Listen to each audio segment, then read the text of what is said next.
ஓம் நமச்சிவாய. இன்று அன்னதானம் வழங்கியிருக்காங்க. வெளிநாட்டிலேருந்து அம்மா அன்னதானம் வழங்கியிருக்காங்க. அவங்க பேர் சொல்ல. அவங்க குடும்பத்தார், அவங்க சுற்றத்தார் எல்லோரும் நல்லா இருக்கணும், அவங்களும் நல்லா இருக்கணும். இந்த தொண்டை மீண்டும் மீண்டும் செய்யணும். அவங்க குடும்பத்தார் எல்லாருக்கும் நல்லா இருக்கணும். சாதுக்கு சார்பாக, பொதுமக்கள் சார்பாக பல்லாண்டு வாழ்க. ஒரு 50 பேருக்கு தயிர் சாதம் வழங்கப்பட்டது.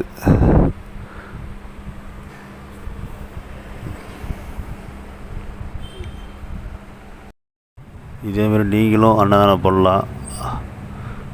உங்களால் முடிஞ்ச உதவி, அரிசி பருப்பு, உங்களால் முடிஞ்ச உதவி அறக்கட்டளைக்கு செய்யலாம்.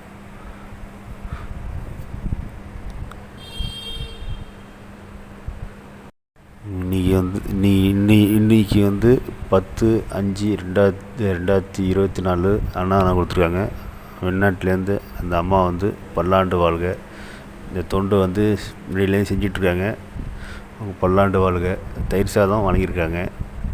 அவங்க குடும்பத்தார், சுற்றத்தார் எல்லோரும் நல்லா இருக்கணும், அவங்களும் நல்லா இருக்கணும். பல்லாண்டு வாழ்க. பொதுமக்கள் சார்பாக வாழ்த்து தெரிவிக்கிறோம். திருச்சிற்றம்பலம்.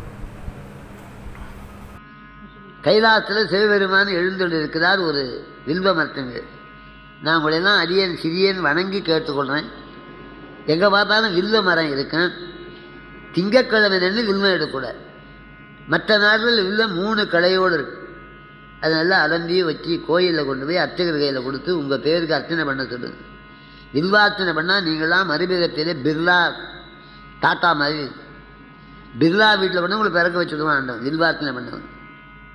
வில்வம் அத்துணை உயர்ந்து வில்வ மரத்தங்களே சுவாமி உட்கார்ந்து தேவிக்கு சிவாகமங்களை உணர்த்துகிறார்.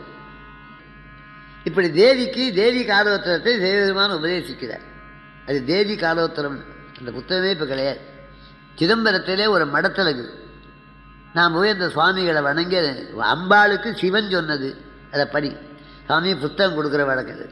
நான் 100 ரூபா கொடுத்து ஒரு டைப்பிஸ்ட் அனுப்பிச்சு தினம் 10 பக்கமாக டைப் படிக்க சொல்லி பயபக்தியோடு படித்தது. சிவபெருமான் உமாதேவியார் சொன்ன ஆகமம் இல்லையா, தேவி காலோத்தரம்னு பேர். அந்த மடத்தில் இருக்கு, சிதம்பரம் மடத்தில் பக்தியாக படித்தது. அதில் என்ன வருது? மனசு ஒருமைப்படுத்துறதுக்கு வழி சொல்லு. இந்த மனம் ஒருமையாகுது. எங்கே மனம் ஒருமையாகுது அங்கே தான் சுகம் வரும். சும்மா இருப்பதுவே சுகம் சுகம் என்று சுருதி எல்லாம் தாய்மானார் இருப்பார்.